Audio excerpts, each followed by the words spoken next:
So I'm here making a retreat at Maredsous Abbey. Had a beautiful day. Just thought I'd put some thoughts on video. I'm here where all the monks are buried, so well over 100 or so monks buried there. There's some more buried back there, and then you have the crypt where Dom Columba Marmion was buried before his grave was moved. His tomb was moved into the abbey, to the basilica, I believe, the abbey church. And I just wanted to offer some reflections about this trip, and because it's a stunning place. If you were ever going to be a monk, what better place to come than, you're in the midst of, you're here in a hill, you're in the midst of peace, woods, scenery, quiet, and it's quite impressive. But as soon as you walk into the church here, yesterday I could see like something just doesn't fit about the church. Now, a little bit of history about Maredsous, this abbey. It was founded by, it was a daughter abbey, a daughter monastery from German Benedictine monks who came here in the 1900s, and the first abbot was Heptine, and himself and his sister founded the Benedictine sisters that are Maredsous, which is literally 10 minutes away, and you have the monks here. So they founded these two monasteries with the help of the Clay family that probably gave them the land and helped them finance the construction of these abbeys. And they're all buried down here in the crypt. So you'll see all of the family buried down here. And it's interesting, this was a neo-Gothic chapel. So it's got this, it would have looked incredible in the day. And if you've ever been to Kościół Mariacki, St. Mary's Church in Kraków, you go in there and it's the beautiful painted ceilings, the frescoes. It's just incredible, an incredible piece of architecture. But this is one of the places where the new liturgical movement took hold in the 1950s. And somehow these Benedictine monks got it into their head that in order to promote the new liturgical movement, they needed to paint over their frescoes. Now, the strange thing, they have this all documented out in the kind of history of and we had a monk here, and he came, and he's from the school of Byron, and he painted the whole abbey, the whole basilica. He painted it all, frescoes, something similar to what you'd see in an Orthodox church, completely covered with frescoes. So it would have been just an artistic marvel. It was the school of Byron, and you can see this art if you go to a church in Prague. They actually have it on a collection of kind of posters that they have as you go into the abbey about the history, and then they talk about the new liturgical movement. So what did the monks here do? They went and painted over, destroyed the frescoes that the monk that had founded the school of Byron had painted. They went and covered up for a time the stained glass windows behind the altar.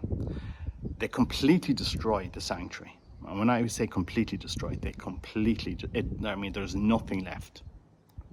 There's nothing left. You have our Lord and it's a very strange setup. You have our Lord, the tabernacle, behind a screen at the back of the church, and then you have kind of the choir area and the new altar.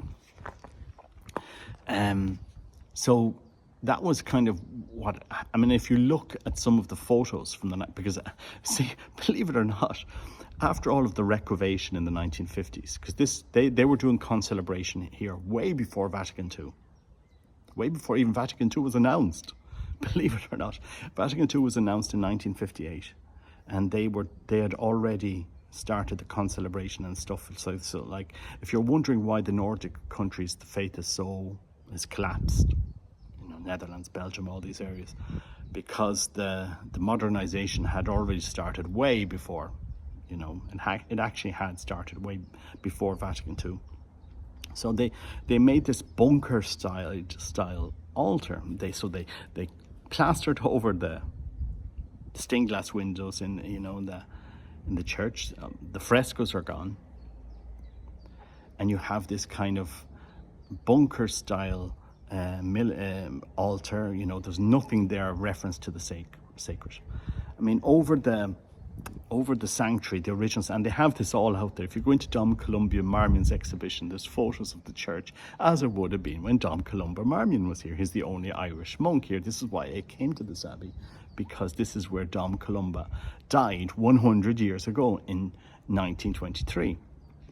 And he's famous for, he's blessed, shows you something, and he's famous for his books. So I'll put some before and after pictures up later I'll do a proper video on the before and after of the sanctuary. But there was a beautiful cross over the sanctuary, like a neo-Gothic style cross. You would see it in other of these churches where they preserve them. They took down Christ off his cross. They took off the crown of thorns, and you have the body of our Lord, but like chiseled down, like, not as he was. Same, because I asked, what happened to the cross? Oh no, it's the same Christ. They just took him off the cross, put him on, this modern minimalist cross type thing. Anyway, so that's, so we had, the prayers are sung in French, and then they had mass down in the crypt. Now this is, when they were modernizing the church, whatever they did, they built this entrance to the crypt from downstairs and raising it and raising the sanctuary, and then building down so you can go down to the crypt. And now they have kind of a mass down around a circle down in the crypt. Of course, no kneeling for the Eucharist. Mass, none of the monks kneeled. I mean, I'm not talking about the professed, I'm not talking about the priests that were there, but I suppose those days are long gone. During consecration, just myself, a lady, and a lady that's not even Catholic. She's converting. Just three of us knelt down, and you had the typical modern concelebration. It's all the way it is in French. And look, if people are saying, why are you critical of what they're doing? What's it to you how they live? I suppose. Yeah, what's it to me at the end of the day? It's probably a place I probably won't come back to. I mean, you have to travel here.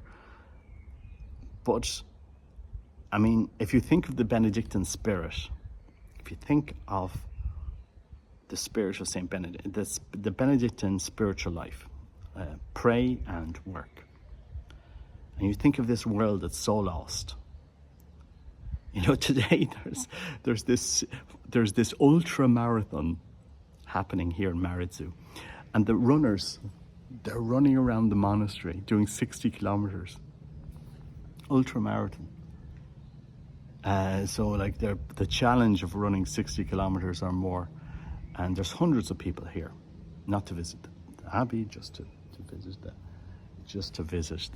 do the ultra marathon. And yet, when it comes to doing presenting a spiritual life that's serious to this world, I'd ask, well, what has happened here? Because everything that where Dom Columba Marmion would have prayed, offered the sacrifice, the mass, that place, the high altar, the sanctuary, is gone. The actual altar is gone. The language that he would have used to pray in is gone. The rhythm of life that he would have followed has gone. The habit has gone. We went in for lunch today. There was only one monk wearing the Benedictine habit. Just one monk. There's only 20 monks in the monastery, it seems. Now, I didn't see 20, but, and most of them are elderly. So, so your habit is gone. The language and the prayer life that would have been followed for 1400s is gone. The whole abbey, the art, is gone. I mean, if you go into, if you compare this to going to an Orthodox monastery, to Mount Athos, and I've been to the few of them, you go into their catacombs. I mean, and these monks only ever wear their habit in Athos. And, you know, it's like going into another world. It's like something profoundly sacred. I mean, an Orthodox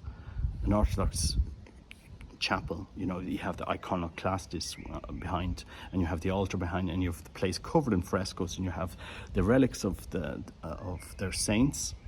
Just thinking of Magister Lava or Vatopedi or Simon Peter or Dionysius or Pavua or any of these places. And you have hundreds and hundreds and hundreds of men visiting to stay in these monasteries. Hundreds, because I've been there. I've been on the boat. You know, Greeks, Romanians, Bulgarians, Serbs, you know, hundreds of men going there to make 3-day retreats in these monasteries on Mount Athos. And you're present, I mean, we had music at lunch today. Now, any of the monasteries we went to in Mount Athos, they read something during their meal. And other monasteries you go to, they usually read something during their meal. But even the refectory, the dining room where the monks would have eaten, in the Orthodox world, it's a very sacred place. It's full of frescoes. It's like being in another chapel. And in here it was the same. It was painted. And they painted over it. So on the one hand, they're remembering this great painter that came here to paint the Abbey from the school of Byron in Germany. So they're remembering this great monk, this great artist, and you can find his work all these other places, but you can't find it here.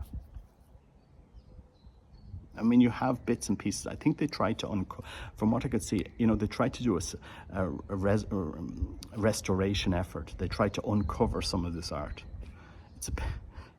I kid you not. I kid you not. But like a lot of it is lost, and the sanctuary is lost. And I just think it's a sad reality. I mean, the only reason I'm here, it's 100 years since Dom Columba Marmion died. I mean, and he writes books like Christ, the Life of the Soul, and Christ, the Ideal of the Monk, and Christ and His Mysteries. You know, these works. On that note, we're up in the guest area, the guest kind of place where they put us. And there's a little library there where guests can read books. I was going through the library. Surely there's one book by Dom Columba Marmion in that library. On the off chance there's any Irish coming here, maybe they left out one of his works, because there's a big volume of all of his letters that he wrote. And I thought maybe there's some of his books in the guest library. Not one single book. Timothy Radcliffe is there.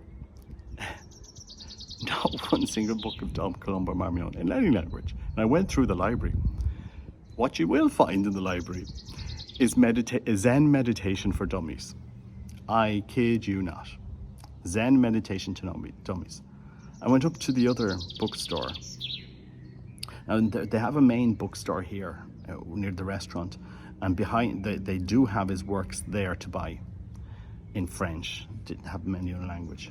I went up to the sisters bookstore. Went in there. They had nothing on Dom Columba Marmion.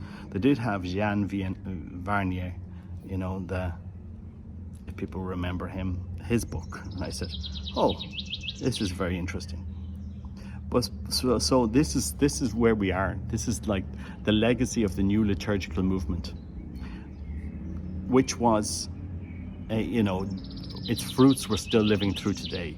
The new liturgical movement definitely. I mean, it wasn't Vatican II that started this. This was going on here long before Vatican II. They had already destroyed the sanctuary here before Vatican II in the 1950s. And I suppose, like, what's the fruit? What's the fruit of this? Like, what man is engaged to give his life to a mission without an identity. Now, what identity do these Benedictines have? You know, to give to 2023, to give to this new generation that's looking for a challenge, looking for a meaning, like really is looking for a challenge.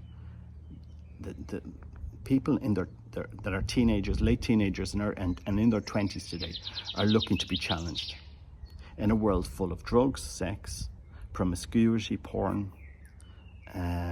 You know, nobody wants, you know, it's live your life as you want it. You know, we saw it in Ireland, over 8,000 abortions. You know, it's you know, what does that life have? And they're looking for a challenge, and they're dipping their toes into spirituality, into the spiritual, and they're coming to places and they're finding exactly what I have outside. It's exactly what I have outside. I mean, you know, and so it's sad. It's a sad reflection on the history of this abbey.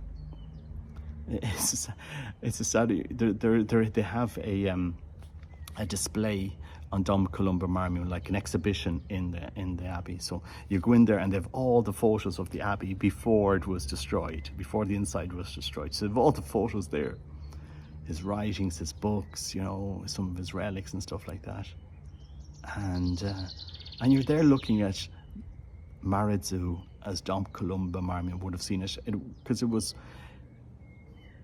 like he would have known this as a new abbey. You know, he was the second abbot, as far as I'm aware, and he would have seen this being completed practically, because he would have arrived here in the late 1800s, and that this abbey was in the 1880s was consecrated.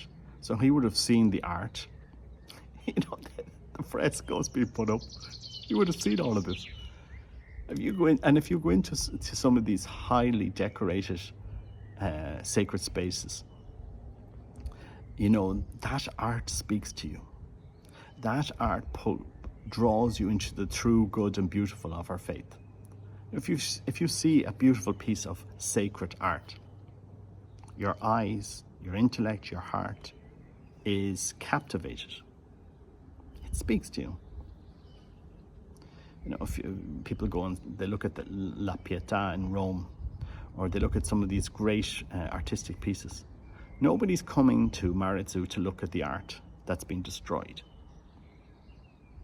You know, this incredible neo-Gothic cathedral, which had incredible frescoes and beautiful statues in its sanctuary, which were taken out. Nobody's coming here for that. It doesn't have the fame of its art, because the art has been destroyed. The School of Byron. I mean, I laugh at this, but like, to put up to talk about this monk who painted this place and where you can find his art, but you can't find it here. And I wonder, do they even? I mean, it's not a criticism of the monks here today, because they didn't. I mean, that was done 70 years ago, in the 1950s. So 70 years ago. So probably none of the monks here today had any knowledge or involvement in the reclamation that took part in the 19th. But the interesting thing is, when they did this change in the 1950s, then they had to go undo some of the change. It just went too far. It just went way too far. It went so far as to, you had the stained glass windows covered up and painted over. I don't know what they're doing. I was just looking at the old photos there. I mean, it was really bunker style worship, and yeah, you can understand why, people like Archbishop Lefebvre were rightly horrified what we were doing to what previous generations had paid for. I mean, the family that paid for this, they're all buried down there. They would have seen this neo-Gothic abbey being constructed. And then within 50 years of it, practically they were seeing it, what people had paid for. Anyway, pray for the church. Pray for the church. Those that are in the position to make decisions, make decisions. But I think the church needs to understand and needs to think about really what happened Why is there this big revival in the traditional movement? Because people are looking for direction. They're looking for a life that challenges them. They're looking for a language that challenges them. And maybe that's something, an identity that challenges them. How do we bring Christ into this world that, the spirit of, okay, you can love Christ just in your heart. It's not the outward. Don't be focused on the outward. I've seen this so many. Don't be focused on the outward things. Focus on the interior. I think we should be focusing on both, the outward and the interior. Our exterior should reflect our interior. If we have a beautiful spiritual life, we should have a beautiful place to pray in. And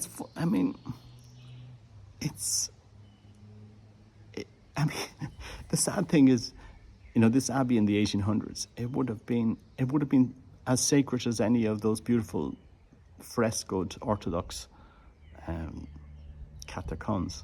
We're racing to embrace synodality, so because the Orthodox have it, and yet we rush to destroy the sacred at the same time. I don't know. We'll see where it goes. So anyway, Maredsous, this was where the new liturgical movement did some of its first experimentations in concelebration and all this back in the 1950s, before Vatican II was even called. And and the legacy today is, it is what it is. It is what it is. Let's see how it will survive in years to come. But interesting. God bless you. Take care. Bye-bye.